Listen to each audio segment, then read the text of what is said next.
Well, folks, this week we have a new episode sponsor. We welcome on board Conqueror's Motorcycle Apparel. If you've been watching any of the tour vids, you've more than likely seen Sam on there. Sam is the owner of Conqueror's Apparel, based down in St Leonards. It's a great shop, stocked to the gunnels with cracking kit from all the big brands. Get yourself onto the website, which is conquerorsapparel.co.uk, or if you're down in the southeast, head down to St Leonards and pop in. He might even make you a coffee, but watch the shelf. Either way, if you use the code, wait for it, Fisters10, yes, Fisters10, don't ask, you might even get 10% off. Massive thanks to Conqueror's Motorcycle Apparel for their support. A big shout to Ultimate Add-ons for their continued support. Ultimate Add-ons provide cases for your phones. They're dustproof, they're shockproof, they're waterproof. I've been using their kit for years now. I think 2017, something like that was when I first started using them. They're brilliant. They allow me to use my phone on just about any bike out there. There's pretty much always a way I can get the phone attached to the handlebars or somewhere on the bike, and then I can use that as my navigation. And the Ultimate Add-ons cases just mean that my phone's kept nice and safe. I've had no issues with vibration affecting the cameras. Great bits of kit. They also do action camera mounts. They'll do heated grips. They do balaclavas. They do all sorts. USB and USB-C power adapters for your bike. Loads and loads of different things there. If you head to ultimateaddons.com, you can check out everything they've got on offer there on the website. And if you use the code TeapotOne10, TeapotOne with the number 10, you'll get 10% off. Massive thanks to Ultimate Add-ons. Folks, welcome back to Brew Time. This week, we've got this lot. How you doing, boys? Good. Hey, how's it going? Right, collectively, the three mopeds, three peaks, but we have, gents, can you introduce yourselves?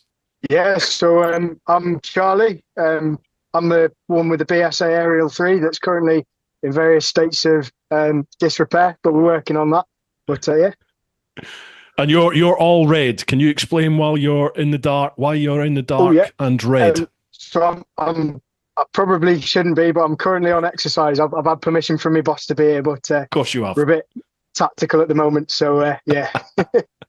Everyone be very, very quiet. Mum's the word. Well, the enemy can't see things that are in red. That's a common thing that we're taught. And Robert? Yeah, hi, I'm Robert. I've got the Suzuki FZ50, the best of the three. It's working in some ways and not working in many others, but we'll get there eventually. And yeah, hopefully it'll make it out of my garage at some stage and maybe even to a main road. But we'll see. And lastly, but by no means least. My name's Nathan. I will have to disagree with the last statement because mine is running and it actually has an MOT as well. I see. Yeah, off. I've got the Java 210. And I've ridden it around a bit and I've managed to get a mighty top speed of 32 miles an hour. Oh, so excellent. It's quick. Right. I think we better explain to people, or you better explain to people, what this is all about. But before we do that, Robert and Nathan, I can join you in a little beer. Charlie, sorry, pal, never mind. Cheers for your service and all that. But Slange, cheers to your help. Right, so... Oh, delicious, Charles. We'd love that. What is this all about? Three mopeds, three peaks. So it started off as a bit of a drunk pub idea between me and Nathan in Germany. While we were out there doing a we were doing a main rotation out there. We got drunk and decided we'd seen a couple of lightweight adventurers videos and thought we could do that but better. So originally the plan was buy a load of 50cc 500-pound mopeds and rag them about Salisbury Plain. But it kind of grew from there to be, we've decided we're going to change it a little bit, get three old classic mopeds, try and use them to ride from Snowdon in Wales up to Ben Nevis in Scotland and do the three peaks along the way. Fantastic. In fact, he got so drunk that he forgot that it wasn't Nathan he was drinking with, it was me. There we go. It's good to know that I'm a memorable person to be at the pub with. Cheers, Charlie. Yeah. When I'm drunk, it just comes down. Sorry, lads. So you lads, are you all currently serving or ex-serving military? Is that right? Yeah. We're all.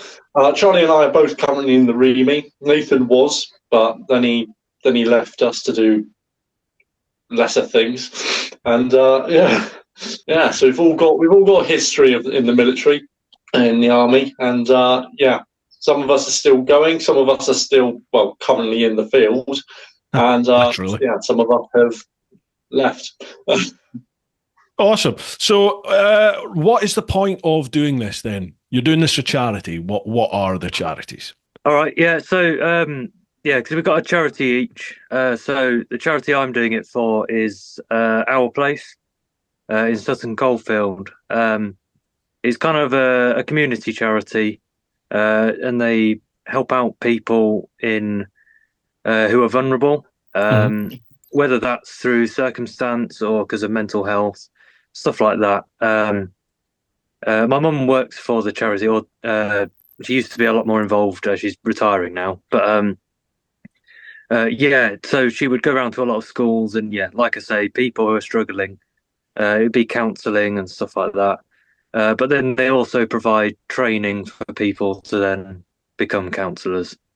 And do they like specifically deal with ex-military? Because I know from my previous life in the old Bill, especially in central London, quite a chunk of the homeless population tend to be ex-military for whatever reason. You know, the mental health seems to be something to the fore there, particularly through PTSD and things like that.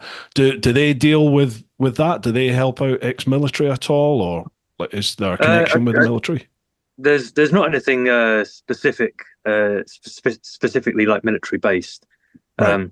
But I mean, I couldn't tell you, about specific people. But yeah, it's anyone who's kind of struggling. I know my mum used to deal a lot with people in schools, so it'd be kids. Something's not gone wrong, not gone right in their life, or some sort of mental health. Yeah, gotcha. And what else have we got? What other charities? Yeah, so I'm raising money for Derby Museum of Making. So it's Derby. It's part of the Derby Museum Group, but they specialise in like more the sort of the engineering and the Industrial Revolution side of things. But they also do a lot of community outreach with children, trying to get kids into, like girls especially, into STEM, which obviously is quite known for being under represented in those sort of areas. They're doing a lot with youth outreach as well, getting them into not just STEM but arts and crafts as well. My mother once again works for them. She does a lot of the sort of where she used to be a seamstress with the Royal School of Needlework. Does a lot of that sort of community outreach based stuff, working through projects. Derbyshire's got quite a rich heritage with the Industrial Revolution. Yeah, it's one of the sort of the founding counties of it. So us in Manchester sort of areas with Jebediah Strutt and Joseph Arkwright in Crouch with the mill there, pushing through all that. So it's quite big up my way as the engineering stuff. So it was quite big for me joining in the REME as well, to try and find something that ticked both of those boxes. And Derby Museum of Making was the one. They're a really good museum, and they do a lot for the community as well within that sort of field. And lastly, so my charity is Cancer Research UK. I don't think they need much more of an introduction. They're quite widely known. I feel like it's a bit of a catch-all. Everybody knows someone who's been affected by cancer in some way. Yeah. So I feel like having Cancer Research UK on board as well, it just means that we get that broader reach to the entire community, where everyone should hopefully not, but unfortunately does have some sort of connection and some sort of relevance to them.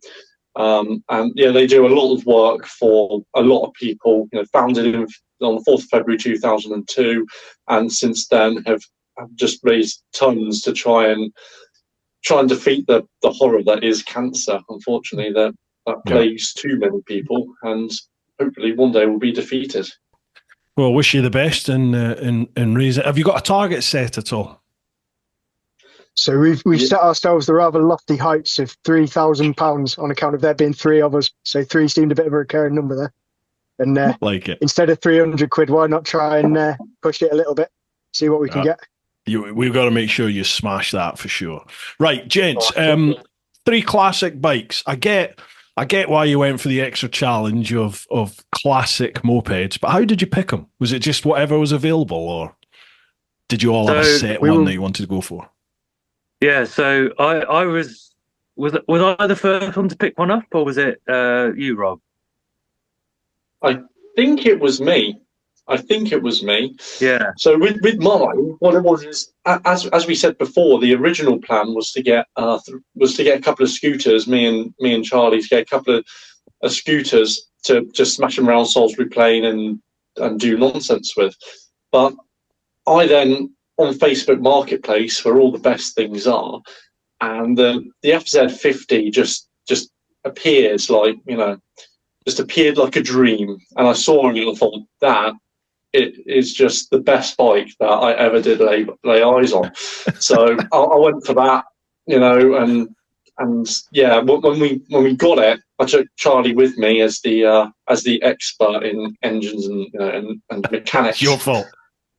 Yeah, I fully blame. Yeah, Charlie has drained my bank account with all of his good ideas, and so we got hold of that. And after looking at it, we thought, we can't just smash this around Salisbury Plain. It deserves better. So we came up with the idea of fixing them up, getting other classic mopeds.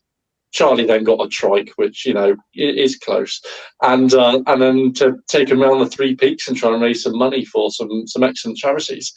Charlie, so yours is a trike. I'm having a look at the picture now. I've got the pictures here of the three of them. Yours is a trike then. Oh yeah, no, it's brilliant. So I should preface this by saying it's not just any trike. It's a trike that has the front section where you sit on tilts, and then where the rear wheels are, that stays in situ sort of thing. But then on top of that, only one of the rear wheels is powered, and only one of the rear wheels is braked. So it's absolute death trap. It's brilliant. I can't rave about them enough. If you've never ridden trikes before, and I've never done. No. I think this is the perfect medium for everyone. Wow. Tell me it's actually got tires on it, because the picture I'm looking at, there's no rubber on the wheels. I have since stuck three.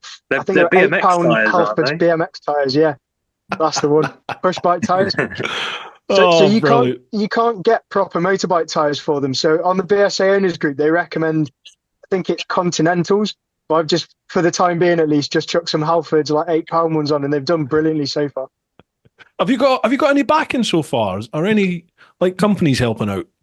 No. So we've approached 26 Armoured Engineer Regiment, and they're quite keen to help out in terms of the logistics. That's where myself and Robert are both based at. But at the moment, we've kind of, to be honest, you're the first person we've reached out to just to see if it would actually garner any interest, and surprisingly, it actually kind of has. Yeah. Right. Well, listen, folks, companies out there, anyone's got any contacts, just all the usual stuff that the boys are going to need. They're going to need they're going to need lube. They're going to need lubricants. They're going to need oils, tires, all this sort of malarkey, just stuff. And what about your fuel and food for the? Is it 24 hours? How long have you got to do the Three Peaks? If we did it in 24 hours, I don't think there's a chance of Earth that we're going to make it up to Scotland in 24 hours. Have you set a time scale? We can't go on motorways either, so we've got a top speed of, Nathan's managed to make 32 mile an hour, and I reckon that's pretty fast for what these things can do. So, yeah. I've set as the sort of target of 8 days to try and get it done in. So that's 1 day for climbing up each mountain, and then I think it's 5 days for actual riding. So we're aiming on getting 100 miles a day. I think the issue that we had with it was because they are all classic mopeds, and we've bought them all for sub £500, and then had like £700 as our maximum budget on top of that, including buying the bikes. We wanted to be a bit sort of not too harsh on them, but try and have a bit of fun as well on the way. And it's in October that we're doing it, so it's going to be cold. So we're trying not to get too into that, if that makes sense. How much had you drank when you came up with this idea? think it's best we don't talk about that. My mother might be listening. She'd be a bit disappointed, I think. I don't think either of us can remember. We're also supported by the Influencer Store. I'll read out their blurb. The Influencer Store helps you build your brand, big or small, providing you with a solution and apparel. We help you to increase your fan base while supporting you with starting your own influencer clothing line with nothing more than just an idea or design, and there are no hidden costs. For more info, come check us out at theinfluencerstore.co.uk or drop us an email at online@influencerstore.co.uk for more information. Now, I've been using the Influencer Store to handle all my merch pretty much for the last 4 years now. If you head to my website, TeapotOne.com, if you go to the store there, the shop where all the merch is, that's all handled by the Influencer Store. And if you buy anything from there, you're also helping me out and helping to support the podcast. So a massive thanks to them. Lastly, a huge shout out to each one of you, everyone that's listening to the podcast, everyone that watches on YouTube, everyone that watches the normal vids over on the TeapotOne channel. Just by watching the vids, by giving it a little thumbs up, sharing, commenting, things like that, you really do help the channel out. You help to boost it up in the algorithm. If you share it amongst your friends, that is a massive win. That's a huge win at the moment. So if you could do that, I'd really appreciate it. If you're listening to the podcast on your favorite podcast platform, if it's something like Apple or Spotify, a couple of other ones, you're actually able now to rate the podcast, whether that's leaving like a 5-star review or a thumbs up or commenting or leaving a comment on each episode. All these things really do help to boost the podcast up in the rankings. So if you could do that, it would be greatly appreciated. And to every single one of you over in the clan, patreon.com/TeapotOne, I literally couldn't do this without all your support. So a huge thank you from me. Right, let's get back to the podcast. Brilliant. Well, aye, folks, if you're listening, if you know anybody or you yourselves, if you want to get involved, then look in the description. If you're listening to the podcast, check out the show notes. If you're watching YouTube vid, have a look at the vid description, and there'll be a link there for. Is it just Instagram that you lads are on? It is just Instagram it's just Instagram. Okay, right. Is there a website or anything like that? I know you've got your Just Giving page. There's just the Just Giving page at the moment, and then the Instagram. But we'll get something knocked up. We're all a bit busy at the moment with deployments and all the rest of it. So I'm training for going overseas, and Rob's obviously busy with postings and things. So it's all been a bit up in the air. But we're hoping now that things are hopefully going to settle down. Next month we'll get to it a bit more and give it a bit more time. No dramas. Well, I'll put the Instagram one down there, folks, and the Just Giving link. And if you're interested in trying to help the lads out in any shape or form, you can contact them via that, and let's see what we can do to help. Right. So, you're all from Remy, is that right? Electrical, mechanical engineers? Yeah.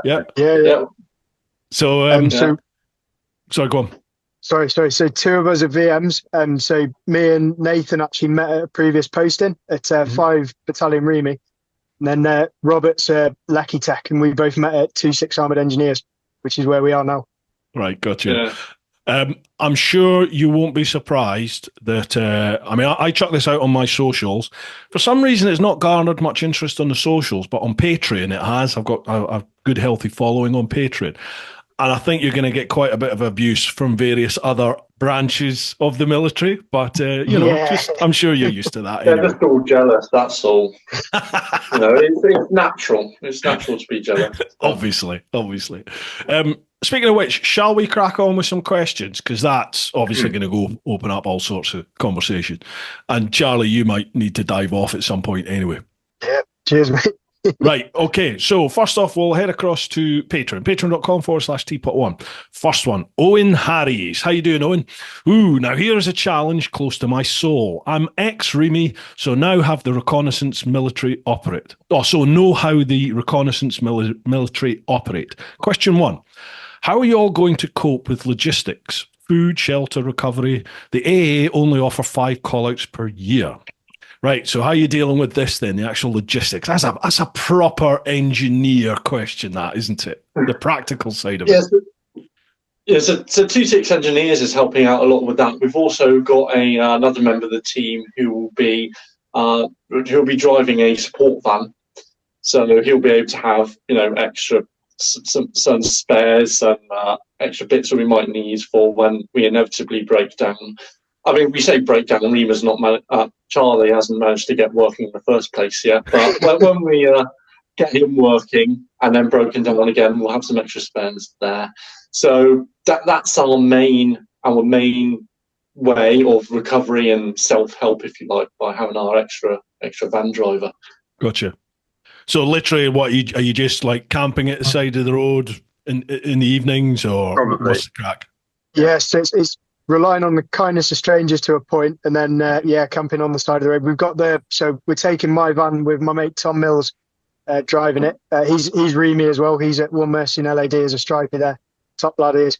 He's going to be driving the van. So worst come to worst, we can always kip in the back of that, and we've got some friends up north and in Wales as well. Then hotels or campsites and all the rest of it as we go. Gotcha. Second question from Owen. How far would you lads, sorry Bruce, off-roading required, how far would you possibly be willing to extend your efforts to maybe undertake a slightly larger peak, a hill or a mountain challenge in the future? I'm currently planning a scooter challenge. Definitely would do an X-Forces Reemy collab. Oh, I think he's got another challenge for you by the sound of it. Well, look for that. I don't know if the 50cc's will make it up. Oh, the 50cc's will make it anyway. They are rock solid. I thought there's no such word as can't. There's no such word as can't, surely. Oh, absolutely. It might just take a little bit longer, that's all, but that's fine. I found in Facebook Marketplace, I'm looking at a 1979 Honda Express NC50. Which I reckon will be able to make it, to Eastern Europe and back. So I'm all about that challenge. Yeah, Gents, you might need to ban Robert from Facebook Marketplace, I think, by the sound of things. Although it does sound like it could be a giggle. Gotta admit. Have you ever heard of the Mongol Rally? Have you heard of the Mongol Rally? Yes, run by the Adventurous, isn't it? Yeah. I think they've got a 125 limit on bikes. Well, they do, but certain exceptions can apply, because I was thinking about, I've got my Jigsaw Thou from the big trip, from the world trip, and I thought, that's got over 100,000 miles on it. And I was like, I wonder if they'd let me enter that in it. That'd be, because it's 100% do it. Battered. The trouble is, they're not doing Mongolia at the moment, obviously, because of what's going on with Ukraine and Russia just now. They've altered the route slightly, I think. So I might have to wait. I might wait till that avenue opens up again. But yeah, I fancy that, the old Mongol. That looks a giggle. Got to be done. It'd be even better on a 50cc scooter, though. It kind of would, I think. Yeah, there's a proper challenge to that, isn't there? Right through the stands on a 50. Yeah, see how far I can get on one cylinder. Okay, right, Owen. I think you might need to contact the lads. Contact the lads through their Insta. 3 Peaks, 3 Mopeds, 3 Peaks. I'll put the link down below, obviously, and let them know what your challenge is. Maybe something might happen there in the future. Next one, Biker España. Hi, Chris. Hi, everyone. Hope you're all well. Question 1. What part of your endeavour do you think will be the biggest challenge? Will it be restoring, riding, or the 3 Peaks themselves? I think each one of those questions... Where is Nathan? Is he in and out of Mongolia at the moment or something? He's in his garden shed. He's been banished to the shed, I think. Yeah, you might go and kick the kids off the internet. Right, he's gone. He's totally gone now. Right, go on in, Robert. What do you think is going to be the biggest challenge? What I'm trying to say is not wanting, but all 3 of those are going to be a challenge. None of us are, experienced mountaineers, so there's going to be a physical challenge there. But hopefully, we've all got. Oh, it looks like he's back. He's back. But hopefully, we've all got what it takes to walk up. A few hills. I think fixing them up is going to be interesting. Mine's certainly throwing out some weird and wonderful faults at the moment that I don't understand. But once they get going, I think they're going to be absolutely perfect. Nothing's going to break down, and it's going to be just a simple case of riding 100 miles a day for 8 days, and nothing could possibly go wrong. So, yeah, mark my words, you won't have a single breakdown. Robert, are you an officer? We're in trouble here. You speak like someone who's in not. charge. Everything's great. Everything will be brilliant. It will be absolutely fantastic, and there's no need to worry whatsoever. Have you done the Three Peaks at all yourselves? Like, have you got any experience of hill climbing, trekking? So I've climbed all of those mountains, but not as a 3-peak challenge. Gotcha. Just as a bit of fun on the weekends. Yeah, got you. I was due to do the Three Peaks challenge. Again, 26 Engineers was planning it, but it got cancelled because of risk assessments and boring stuff like that. So I've not been. There's a chance it might happen before we go out, but we'll see. I've walked up a hill before though, and I've walked up a flight of stairs quite a few times. I feel like it's going to be very similar. Yeah, it'll be fine. Yeah. Right, Nathan, you're back. Yeah. Right, sorry, mate. What were you saying before the internet died on you? I think I was just saying the to do with the kind of question. I think each one of the kind of challenges that we'll have will be different for each of us. Like Charlie's biggest challenge at the moment is actually just restoring it, getting his bike working. Oh well, getting it in one piece.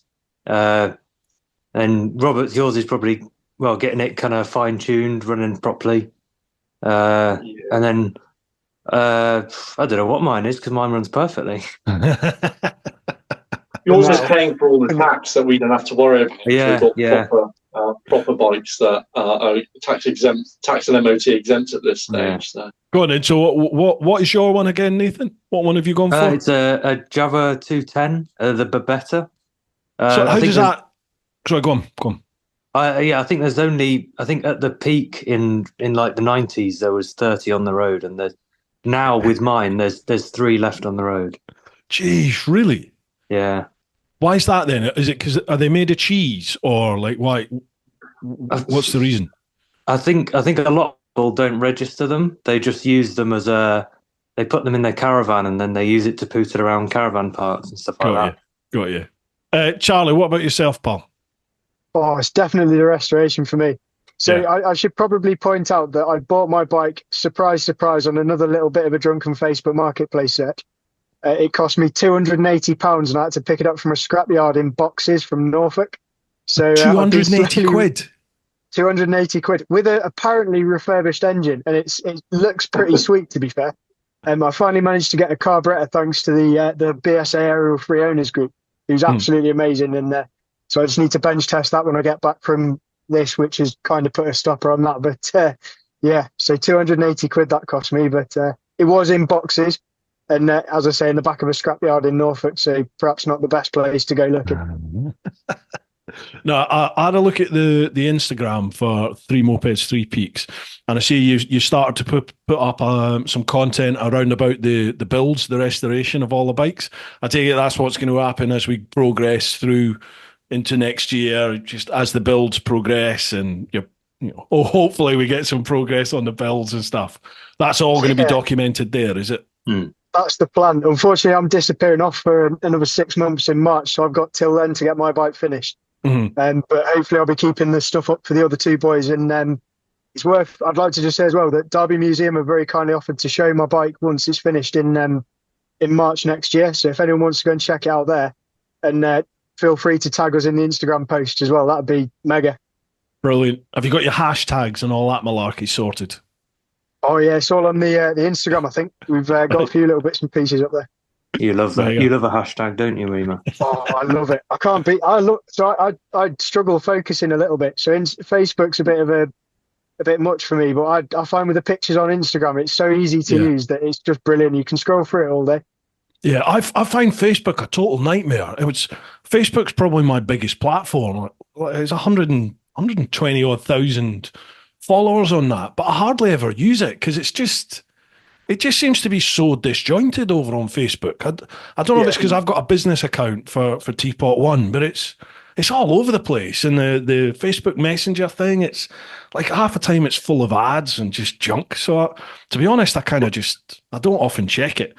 Whereas Instagram, to me, just seems to be easy to use. It's all there, but it eats hours of your life. Isn't it, Instagram? Oh, it's like TikTok. Have you ever been on? You must have been on TikTok. Oh, yeah. Just a nightmare. I had to delete my account. Well, not delete. I just don't use TikTok anymore because it's just 8 hours of your life. Oh, Charlie's gone. I'm drowning myself now. Sorry about that. yeah, no worries. You'll hear gunfire in the background in a minute. Yeah, no. We've just got a bit of a job on. Sorry about this. Oh, mate, don't worry about it. No worries. Tis your role. Question 2 from Biker Spanish is, what time of year are you setting off? You said October, so that's October next year. Yeah, so I think it's the first or second week of October we're planning on doing it. Awesome. Nice one. Question 3, ration packs and camping or a nice hotel each night? Well, again, I think we've covered that. You're going to be roughing it every night, aren't you? Definitely not ration packs, though. Fish and chips and protein bars. Oh, yeah, too right. Proper I don't think we can every afford night. hotels at this stage with the amount of repairs we need to do. Surely the king can step forward and sort you out with some food. If the king wants to come forward and sponsor us, we will be absolutely willing to take on that sponsorship, I'm sure. Surely it's the least a man can do. Surely. I don't know. There's got to be an MBE in this somewhere. Absolutely. Yeah. I don't know if His Highness listens to Brewtime, but, if you do, sir, chuck the boys a little bacon sarnie. That would be great. Next one, Dave Martin. Evening all. As he said, thanks for serving our country. Yes, we do care. Don't ever doubt that. My question. I moved to France when I was 20. Every over 14-year-old kid's only mode of transport back then was the moped. That's just how they got around. Less common now, but means that most folk over 30 or so have at some time twatted round on a motorised two-wheeler. Hence, I think that's why we have so many bikers here, and also I think in Spain and Italy. So to the question, why do you think that was never a thing in the UK? Good point. I mean, you boys have obviously, you've been abroad, you've travelled a bit, but certainly in Europe, they definitely seem to be much more bike aware than they are here. Weather in England, though, isn't it? Not exactly the best.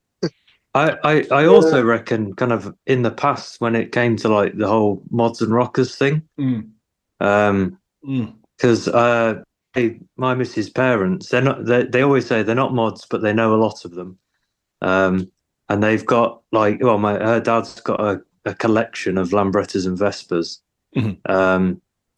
And yeah, I think, maybe the mods that kind of scooter side kind of died out a bit and everyone moved on to all the bigger bikes because realistically they are a bit more practical.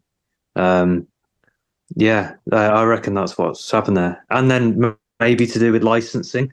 Yeah. It's difficult for younger people to get potentially a bike they want. If you're on an A2 license and it's limited to 47 horsepower, but you want to get basically anything over 100 horsepower, you just can't until you're in your kind of mid-20s. I think Nathan touched on it perfectly there in that in the EU, the licensing is a lot easier, whereas over here, at 16 you can do your compulsory bike test, your CBT, and then you move on to, even I don't know what the rules are now. Is it A1, then A2, then A whatever it is? And this is the problem. I have a full license and I don't understand what the different licenses are. Same. And I think that's a lot of it. Our license scheme is so convoluted for bikes that people don't know how to get into it because it's just weird. You can't ride a proper bike. I say a proper bike, 50 cc's. We've established a proper bikes, but you can't ride a full powered bike if you like, up to unlimited until you're 24. Whereas in the EU, I don't think their rules are like that. You can ride them a lot younger. So if you're a 16-year-old do you want to ride around on a little 125 with L plates on? I mean, a lot of people do, but not as many as you. And I think that's the problem. Our licensing scheme is so complicated. People don't know how to work it, and therefore people don't do it. So they just go for a car instead because it's easy. Yeah, we just don't seem to have that. We just don't seem to have that culture here that promotes biking to the masses, do we? Like it, you go France, you go Spain, places like that, then there are still just loads of youngsters flying about the place on little bikes, but you just don't seem to see it here. And it's a real shame because, especially in your city centres and your towns and built-up areas, bikes have such a massive advantage. Being able to filter through traffic and things like that, it significantly reduces the traffic load and the amount of build-up and congestion you get. But because everyone's in their big four-wheel boxes and can't move anywhere, you just end up with gridlock everywhere. Whereas if we had more bikes, people can filter through and you can get a lot more traffic flow in the same space, and it would significantly reduce congestion. But because it's not in our culture, like you say, we just end up with a lot more gridlock where it's frankly unnecessary. Yeah. I think you're right there, Charlie. Yeah, sorry, go on, Charlie. Yeah. Sorry, just to add on to that as well. I think it was MAG Motorcycle Action Group did a picture where it was something like in one car space they fitted, was it 6 or 12 bikes or something? There was a picture that quite famously came out. And you just think how much space we'd save in urban areas. But as well as that, it's the mindful side of things as well that we've kind of not touched on, that we're in an era now where we're much more aware and much more promoting of mental health. And it's the impact and the positive side to that riding, not just a motorbike, but getting outside and having fresh air in your face does have, whether that's going for a walk or a push bike or riding 50cc mopeds to Ben Nevis from Snowdon. It all links into this mental health side of things as well. That's kind of almost not seen unless you're kind of in the know with it, with like motorcycle mental health or something like that. There's a charity that's running that, and it's strange that it's not a bigger thing. Yeah, I mean, I had a real deep, powerful podcast episode a couple of weeks ago with the lads from Riding Through Grief. They're two chaps who both lost their wives to cancer, sadly, and one of them just decided he was going to start a YouTube channel just about how he was dealing with grief, how he's dealing with loss and how the bike was a way of him dealing with it. And he just thought it might help somebody out there. And through that, he met Gordon, this other guy. And it's just going from strength to strength, if you pardon the expression. But so many people have been in touch with them now, saying they're in the same boat, like the bikes just help their mental health, particularly blokes. I think lads historically were quite coy about this sort of stuff. We haven't in the past opened up about your feelings and your mental health and how you might be struggling with things. And I definitely think it's much more is accepted the right word? It's talked about a lot more now, definitely, and I think it's talked about in a much wider range of age ranges, from teenagers right through to, lads in their 70s and beyond are starting to open up about it, particularly on social media. So, I think that's where social media can be a big plus, really. There's a lot of negatives with it, but I think there's some real positives with it where it can bring people together and into a community. And I think the bikes, as you mentioned there, bikes themselves, they're a great vehicle, if you like, for mental health, for benefits to your mental health, for sure. And the more people that experience that, the better, I think.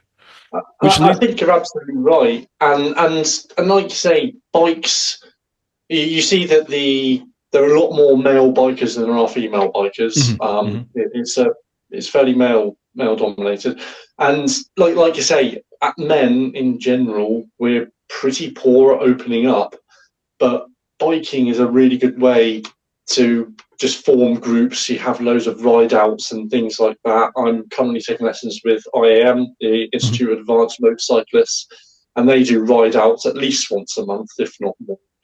and it's just a way of getting people together, especially men, and you end up in a group with people with similar interests, biking, and it just allows people to start talking. And you start talking about bikes, and you end up talking about conversations go whatever. Of course, and it's a really good way of getting people to open up and communicate. Yeah, definitely. I see it. I have a tour business, and I really notice it now more than I've been doing it for quite a few years now, but now more than ever, I have guys coming away on tour with me, and they've never ever met each other a lot of the time.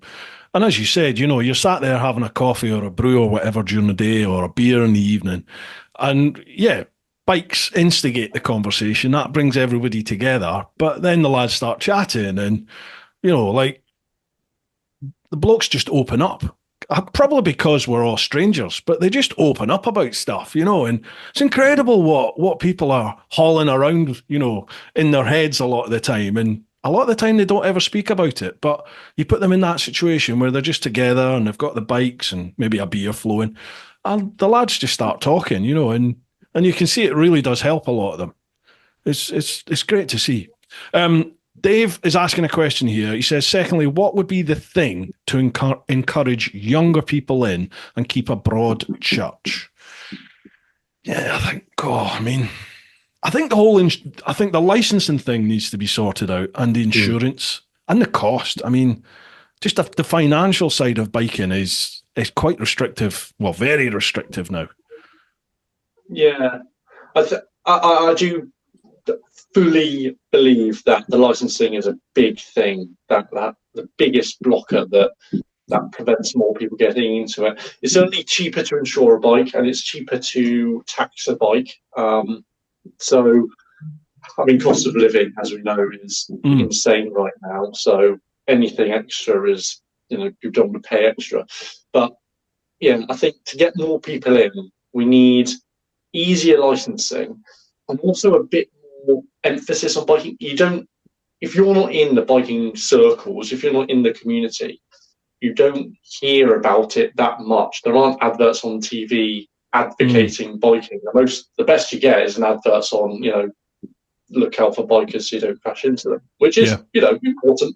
But there's not much promotion on the benefits of biking, on the reducing congestion and being cheaper to run than a car, and all that kind of stuff. So I think better promotion and easier licensing are the two big things that will allow more bikers.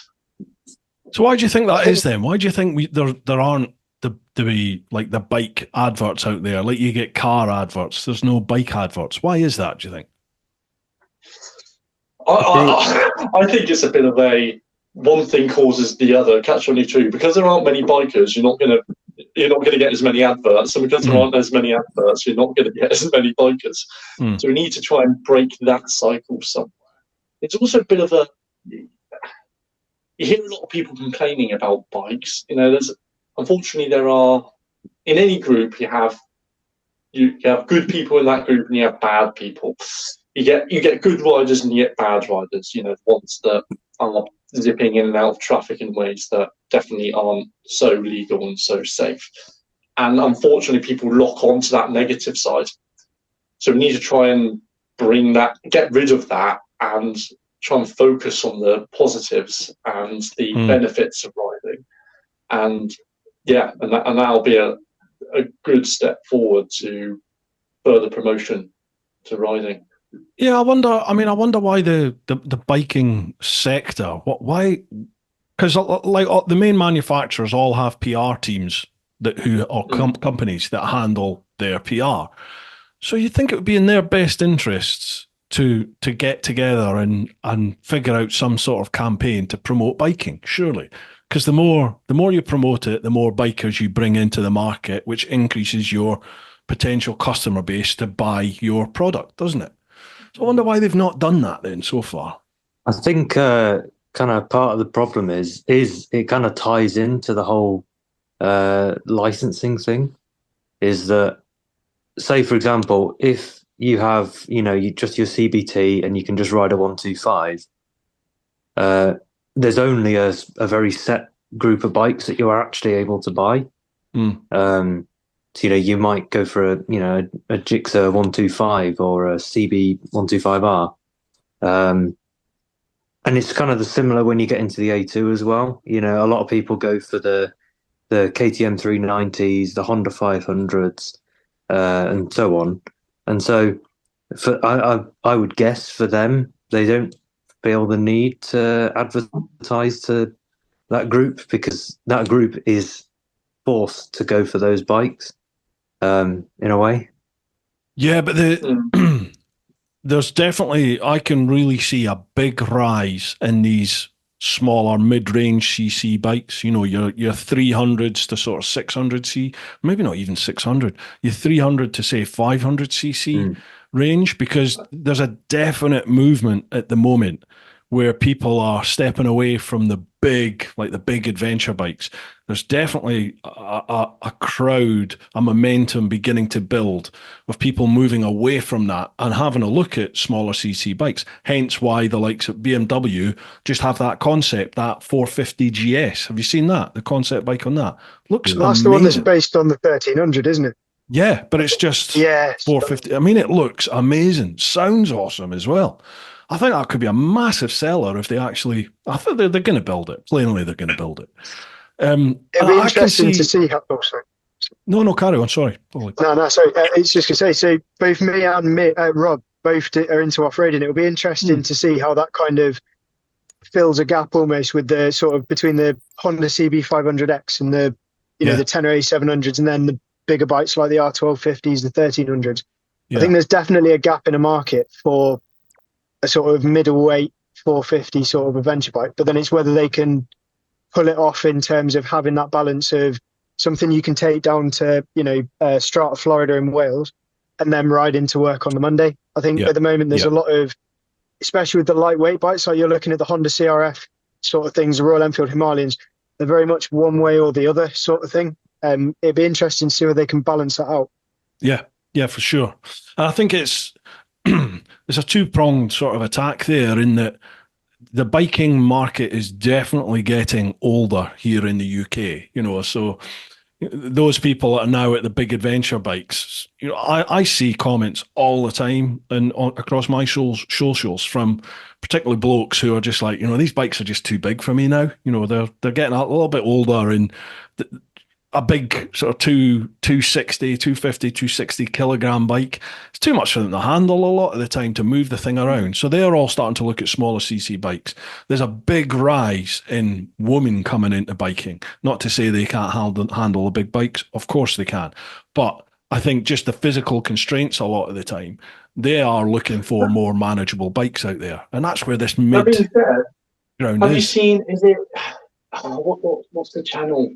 Is it, I can't remember the name now. I don't think there's two on there. There's Itchy Boots. She's a female. Well, Itchy Boots is a female rider, and she's not especially tall, and she rides all sorts of bigger bikes. So there are girls out there who aren't particularly tall that are able to. Of course. To take big ones, but yeah, you're right in that if you're new to biking, you don't want to take on one that you can't touch the ground on. There's you naturally want to have a bike that fits. Yeah, definitely. There's Kate, username Kate. She's a tiny wee lass, and she rides a great big GS as well. But it still is a big hulking machine. Even for blokes I know, it's a big hulking machine when you're off the bike and you're trying to move the thing around. And some of them, especially if you drop it, and they're just, oh, God's sake.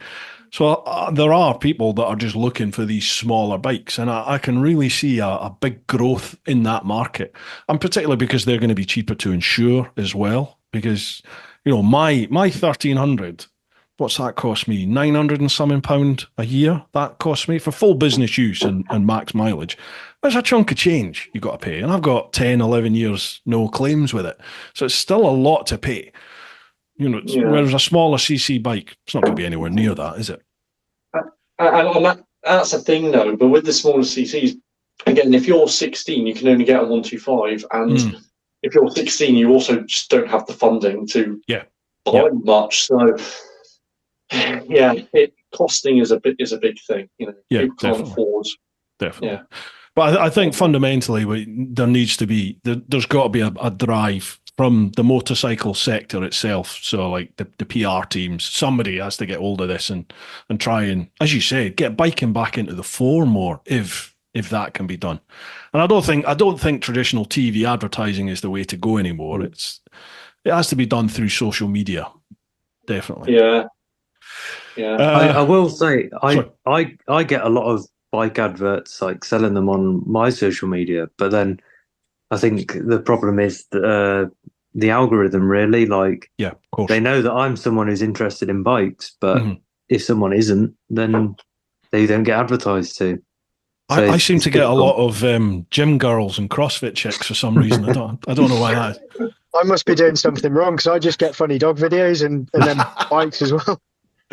Oh, are you the little angel of the group then, are you, Charlie? I must be. My mother would be proud. Yeah.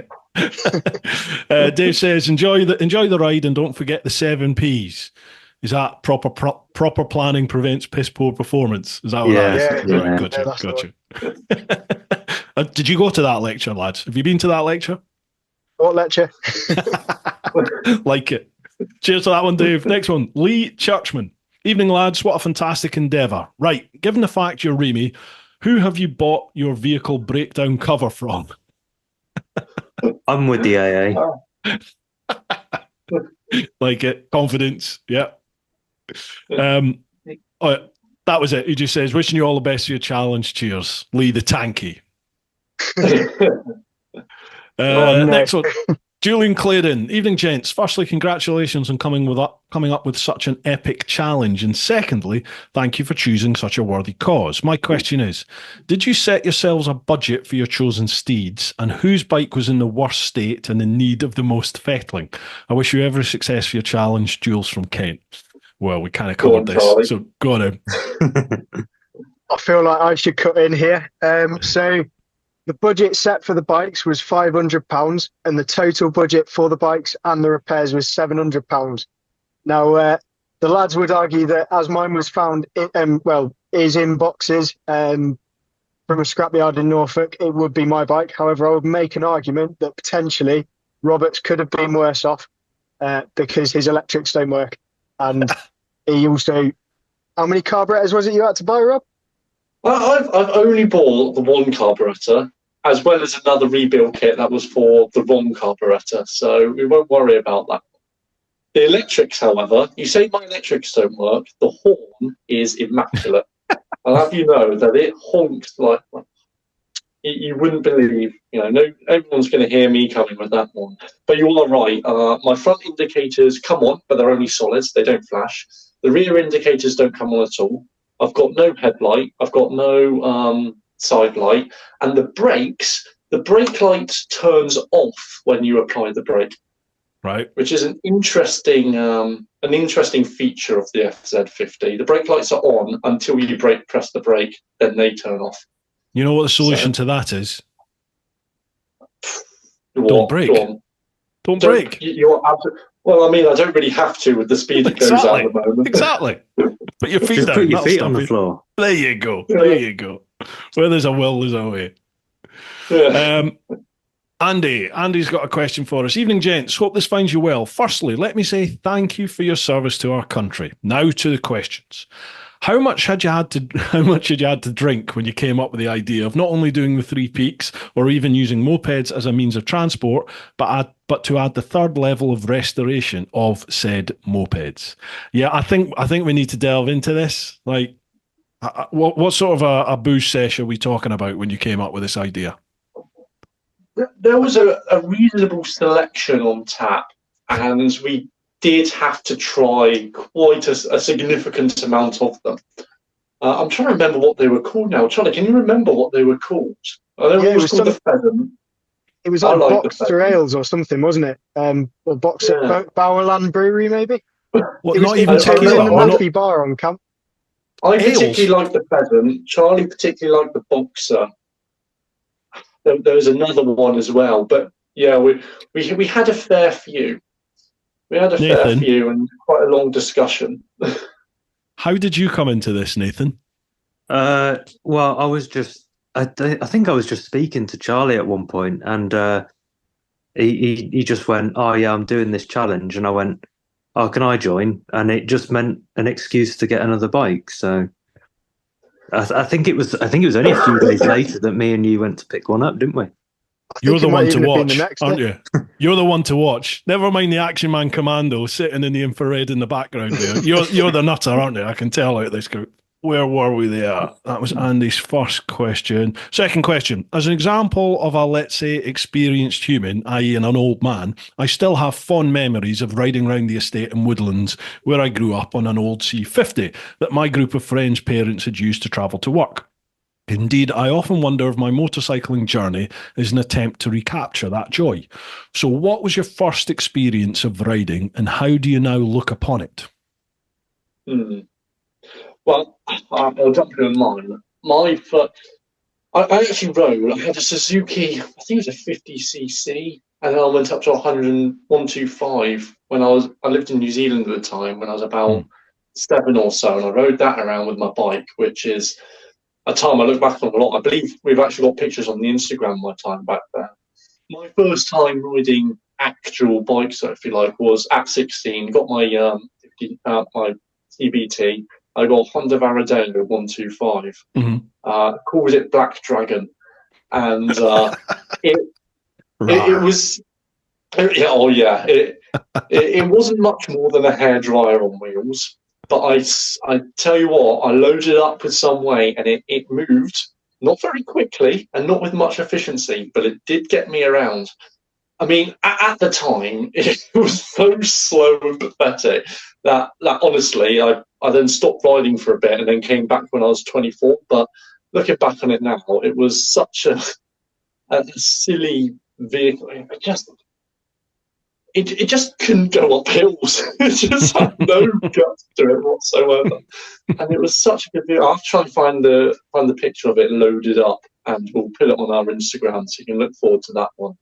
But my first look at bikes was riding around with my dad in New Zealand, where there's so much more freedom to go off road. And I had a Suzuki. He had a DRZ 400, which I've now got in my garage. Cool. I use off road. What, the same bike? It's not the same bike. Right. No, it's a different reg. His probably still out in New Zealand, but yeah, no. In fact, no, we brought it over to the UK and then it got sold. But yeah, it's a different bike, but it's the same model. So it's weird being on that now, thinking my dad used to ride one of these, and at the time I thought it was a big bike, an adult bike. Yeah. And now I get on it, and I'm 6'7". It's not that big, but it does the job. My first memory of bikes was I must have been 5, maybe 6, and my dad used to work out in the oil rigs, North Sea. And I remember my dad coming home on leave, and he had a mate with him. And I just remember this great big bearded guy, actually, and he was on this massive big blue bike. And I remember the Silver S, so obviously it's Suzuki. It would have been a Bandit. And I remember mate, I'm going to have to disappear. No worries, Charlie. Sorry, mate, I'm going to have to disappear. I'll see you later. No dramas, mate. Keep your head down. Turn up, pal. Bye-bye. Yeah, but yeah, and I remember my dad or the bloke just lifting me up and plonking me on the tank, and the guy sort of rode it round the outside of that. I lived in the middle of nowhere when I grew up, middle of nowhere in Scotland, and he rode round the house, the fields on this thing, and I just remember it stuck in my mind. But my mum was always anti-bike, so I never did the bike thing when I was a kid. I didn't pass my test till I was 32, so I left it till later on in life, but that always stuck with me, that bike. And it was probably like a 600cc 650 or something like that, but to me this thing was enormous because I was this little kid. Yeah. What about yourself, Neil? Big things look as a kid, yeah, definitely. I it kind of relates to this challenge, to be honest. It was when I was 16. I convinced my parents to let me get a 50cc, but they kind of gave the caveat that I could get one, but it couldn't be an expensive one, and I had to work on it to fix it up because I was at college doing mechanics at the time, and so I got a Gilera RCR 50, which is like the kind of supermoto kind of style 50cc. And yeah, I got it running, and I put quite a few new bits on it, and then I basically just rode it around the garden a little bit, and then I joined the army. So it kind of got left for maybe almost 2 years. But in that time, I then got my 125. I ended up selling the 50, and then I've had like I think almost a dozen bikes after that. So yeah. Have you got like big bikes, bigger CC bikes, or are you lads just you like the small CC bikes? I've got a 600 at the moment. I mean, the biggest I've had was a 1250, which was my Bandit. But I think, like you were saying, like because that was I think 250, 260 kilograms. Yeah. And like it was really comfy. It was great. But then kind of just going around, like city traffic and going like along tight country lanes, it just wasn't quite as fun. But like I've got a Hornet 600 now, and I absolutely love it because it's kind of that perfect weight, but it's got enough go to have some fun. Yeah. I got to admit, I love the big, powerful CCs. I've got the 1300 GS out in the garage. I've got my Jigsaw Thou.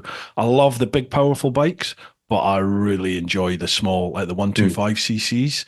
I've done quite a bit on the smaller CC stuff now, and I did this thing with another YouTuber, Mr. Fish, official Mr. Fish, and a mate of mine, Richie Vida. And the three of us got little 125 cc's, and we did like a road trip. Fish and I rode from London up to the Peak District and met up with Richie Vida, and then we rode around the Peak District, and Rich took us down some green lanes and stuff on these little bikes. And then Fish and I left Rich, and we went to Wales, and we went round Wales and had a great time, and then rode back to London. So we did like 1,000 miles in 3 days on these little 125s. And you know what? I don't think I've ever laughed as much as I did on that. Just absolutely loved it. I'm 6'3", near enough 21 stone. Well, about 20 and a half stone at that point. And I'm on this 50C, this 125, literally ringing its ear. And it's doing, maybe at a push downhill with a good wind, 40, 42 mile an hour. The rest of the time, you're probably sat at 30, 35 mile an hour, maybe. I loved it. Dragon, Yeah. Great fun. You just got a smile on your face the whole time. Loved it. They're just so silly, aren't they? They're so good because they're so silly, and they're so they try. Yeah. They're like small dogs. They try so hard, but they just can't go. They don't have the guts of the bigger dogs, but they're there. But you're never going to get done for speeding on them, are you? So you just don't need to worry about that. It's a speed camera. Well, that's a challenge. Let's see what we can do. Well, it's like you'll never see someone looking sad or miserable or serious on a Vespa, just because you just can't. Like unless it's raining. If it's pushing it down with rain and you're sat there like, oh, come on, get me home. Andy, he's got a little thing at the end. He said, Bruce, I know you're a late joiner to the world of bikes, and acknowledging that, have you... and acknowledging that you've caught up and exceeded most, but have you ever wondered what would have happened if you'd gotten your bike much earlier, i.e. at college or before? Do you know, I think I'm kind of glad I was late to biking, because I don't know,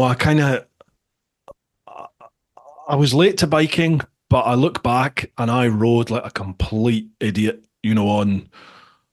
Although I was old Bill trained, I trained to drive the police cars. I passed all those courses, so I knew roadcraft and all that malarkey, and obviously dealt with the aftermath of accidents on the road and that.